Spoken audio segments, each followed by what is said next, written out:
오늘 말씀은 말의 온도라는 제목으로 말씀을 전하겠습니다.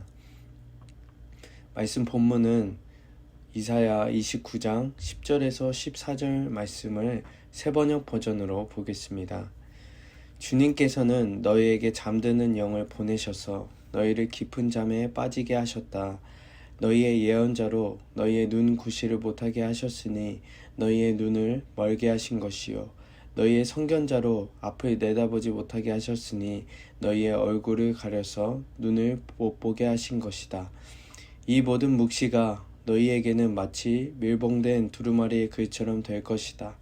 너희가 그 두루마리를 유식한 사람에게 가지고 가서 이것을 좀 읽어주시오 하고 내주면 그는 두루마리가 밀봉되어 있어서 못 읽겠소 하고 말할 것이다.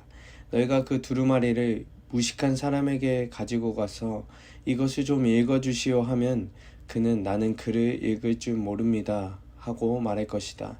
주님께서 말씀하신다. 이 백성이 입으로는 나를 가까이 하고 입술로는 나를 영화롭게 하지만 그 마음으로는 나를 멀리하고 있다. 그들이 나를 경외한다는 말은 다만 들은 말을 흉내내는 것일 뿐이다. 그러므로 내가 다시 한번 놀랍고 기이한 말로 이 백성을 놀라게 할 것이다. 지혜로운 사람들에게서 지혜가 없어지고 총명한 사람들에게서 총명이 사라질 것이다. 아멘.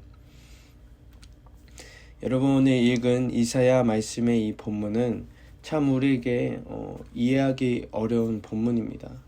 어떻게 이해해야 될지 우리에게 많은 고민들을 줍니다. 이 이사야 본문은 그토록 하나님의 수많은 경고와 애타는 목소리를 듣지 않은 남유다 백성들에게 하나님께서 하시는 말씀입니다. 10절을 보면 더 이상 이 백성이 깨닫지 못하게끔 하나님께서 그 백성들을 깊은 잠에 빠지게 하겠다라고 말씀하십니다. 또한 하나님의 말씀이 기록된 이 두루마리도 밀봉하여서 사람들이 읽지도 못하게 하겠다라고 말씀하십니다. 참 이상합니다. 하나님께서 그분의 백성들에게 하나님의 말씀을 깨닫지 못하게 한다니요. 우리는 더 적나라하게 나와 있는 본문을 마태복음에서 찾아볼 수 있습니다. 마태복음 13장 13절에서 15절 말씀입니다. 그러므로 내가 그들에게 비유로 말하는 것은 그들이 보아도 보지 못하며 들어도 듣지 못하며 깨닫지 못함이니이다. 이사야의 예언이 그들에게 이루어졌으니 일렀으되 너희가 듣기는 들어도 깨닫지 못할 것이요 보기는 보아도 알지 못하리라. 이 백성들의 마음이 완악하여져서 그 귀는 듣기에 둔하고 눈은 감았으니 이는 눈으로 보고 귀로 듣고 마음으로 깨달아 돌이켜 내게 고침을 받을까 두려워함이라 하였느니라. 아멘. 위에 마태복음 말씀도 오늘 읽은 이사야 본문과 같이 비슷한 의미를 가지고 있습니다.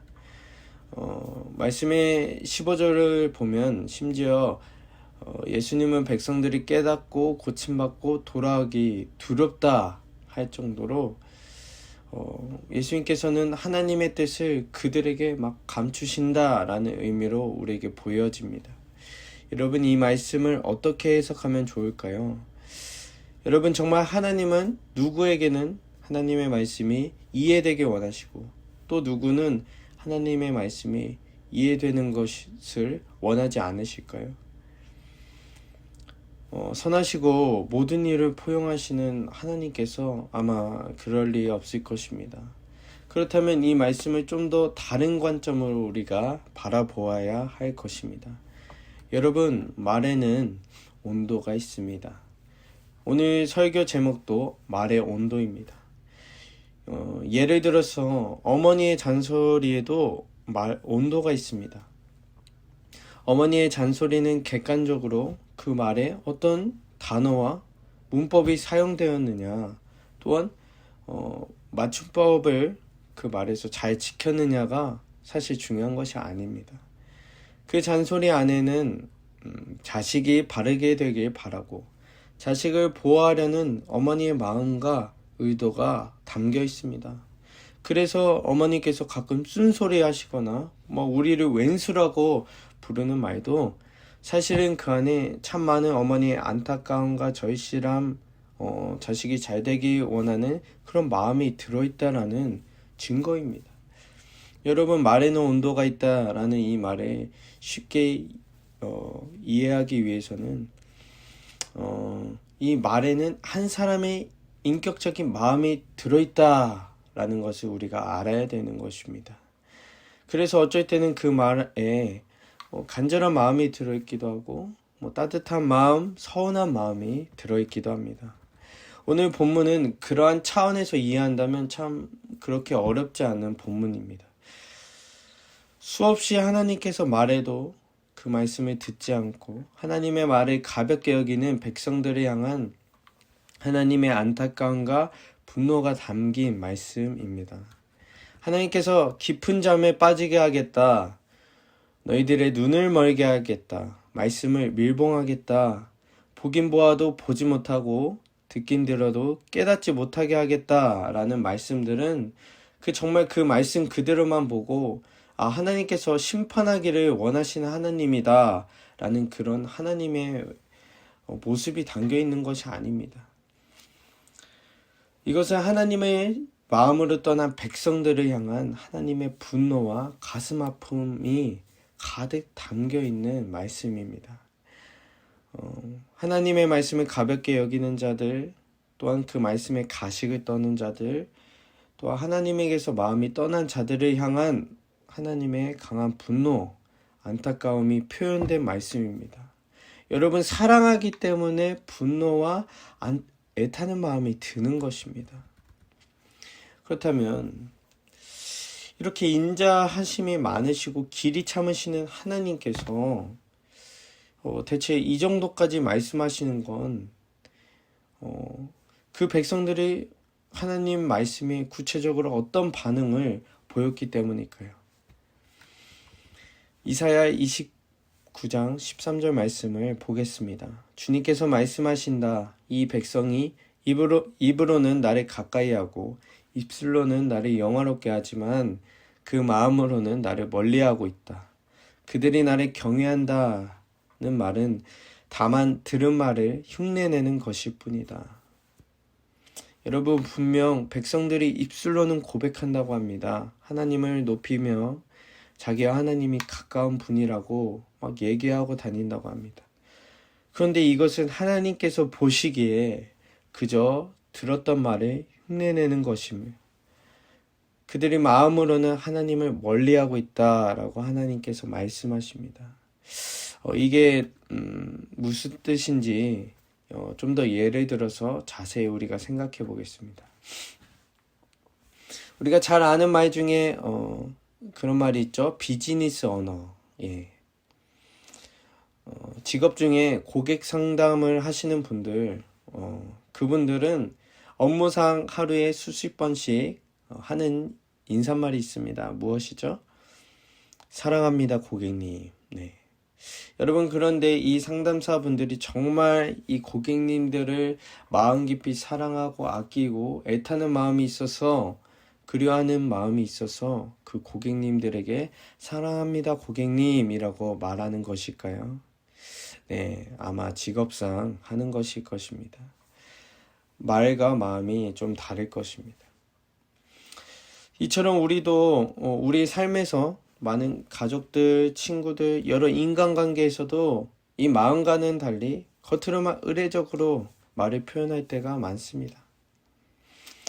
그처럼 하나님은 그분의 백성들이 하나님을 믿는다며 말은 하지만 그들의 말은 마음이 전혀 담겨있지 않은 차갑고 껍데기뿐인 말들만 놓여있다라고 하나님께서 오늘 지적하고 계십니다. 하나님은 그 부분을 가장 싫어하시고 그 부분 때문에 더욱 하나님의 말씀을 깨닫지 못하겠다라고 화까지 내면서 오늘 본문에서 말씀하고 계신 것입니다. 여러분, 대체 이 남유다 백성들은 하나님께 왜 이런 껍데기 같은 고백만, 그런 형식만 하나님께 보였을까요? 아주 간단한 이유입니다. 그것은 바로 하나님을 비인격적인 신으로 보았기 때문입니다.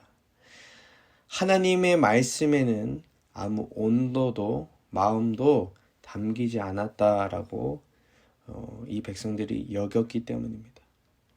여러분, 하나님께서는 여러분에게 많은 설교와 성경 그리고 기도 가운데 여러 예배 가운데 여러 하나님의 말씀과 음성을 우리에게 주십니다.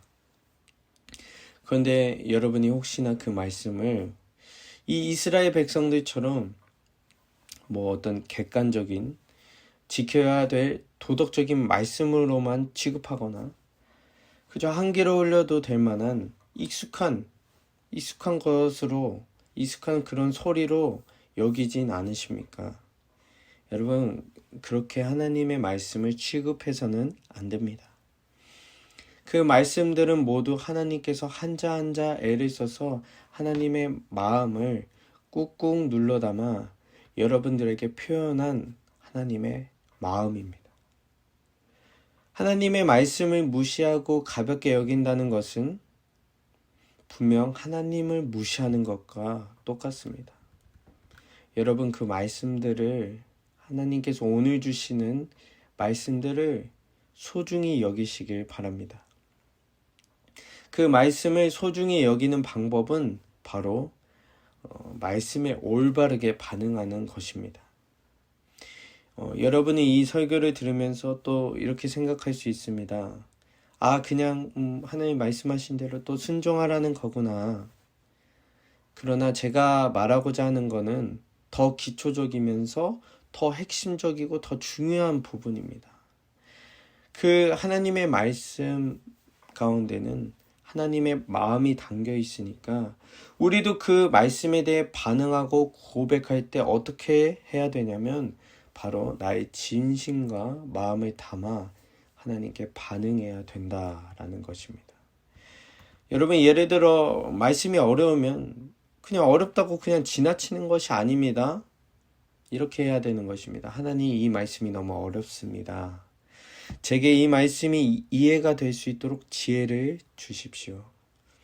아니면 정말 그 말씀대로 순종하기 어려울 정도의 말씀이라면 이렇게 고백하는 것입니다. 이렇게 반응하는 거예요. 주님, 제가 지금 이 말씀대로 그대로 실천할 만한 자신도 없고 사실 두렵습니다. 그러나 그 말씀대로 행할 수 있을 만큼의 그런 믿음을 주시고 그 말씀대로 이루어질 거라는 그런 담대함을 주시옵소서. 여러분, 이렇게 솔직하고도 나의 마음이 깊게 담긴 대답으로 하나님 말씀에 반응하는 거예요. 그게 바로 올바르게 하나님 말씀에 반응하는 것입니다. 여러분, 하나님께서 제일 싫어하는 것은 무엇이죠? 오늘 말씀 본문에도 잘 나와 있지만 바로 가식입니다. 하나님은 부족함에 대해서는 참 그렇게 나무라지 않으시는 것 같아요.